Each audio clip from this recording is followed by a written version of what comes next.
Her brother is far better known, his books widely circulated, and although fewer people know her name, Annie Smith made a significant contribution in the early days of Adventism.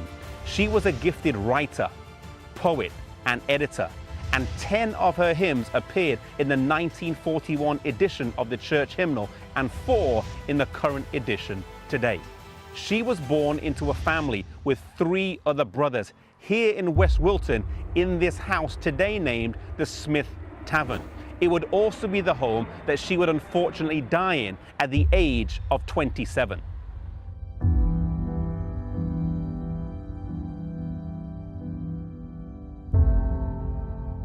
Annie gave her life to Jesus at the tender age of 10 in anticipation of his soon return. Yet when the great disappointment happened, she, along with her brother Uriah, gave up hope in his soon return, and they both went back to their studies.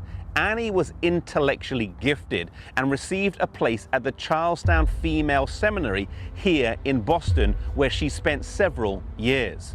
Her mother, Rebecca, was still a believer, and one day Joseph Bates came to town and mentioned that he would be in her area. Her mother wrote to Annie, asking her if she would attend the meetings. She wasn't really interested, but out of a sense of duty and obligation, she agreed to go.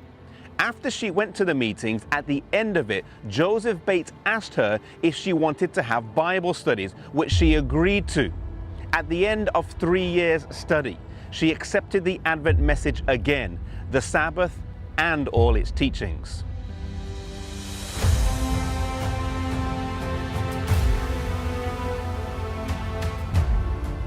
At the time, Annie had a lucrative job offer to work as a teacher for $1,000 a year, an extraordinary amount at the time, though she had not accepted it.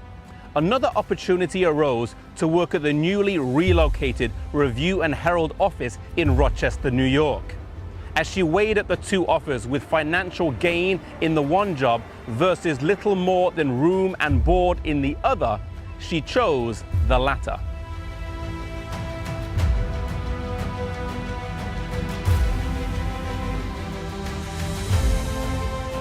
Here in Rochester, she worked diligently and soon proved herself as a capable hand in the office. She worked as a copy editor, but also at times she was the acting editor.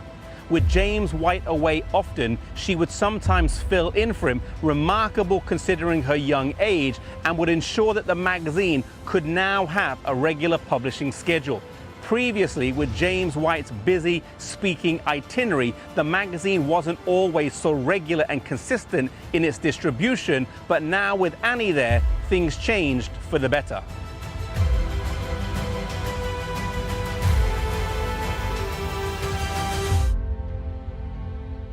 Annie had been working at the Review just over a year when James White's brother and sister, Nathaniel and Anna, arrived, both suffering from tuberculosis. Maybe due to the close proximity that they were living in, Annie contracted the disease and went home to live with her mother in November of 1854. All the treatments that she tried didn't work. Ellen White sent $75 of her own money to help, but nothing seemed to work.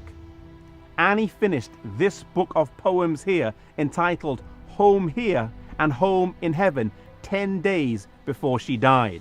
The last poem she wrote reads, "Oh, shed not a tear over the spot where I sleep. For the living and not the dead ye may weep. Why mourn for the weary who sweetly repose, free in the grave from life's burdens and woes?"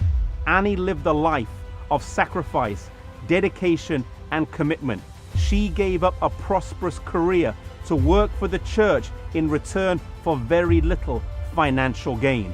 It was the sacrifice of mainly young people like this in the early days of our church that caused it to grow so remarkably, and it will be a similar sacrifice by God's people at the end of time that will bring this work to a close.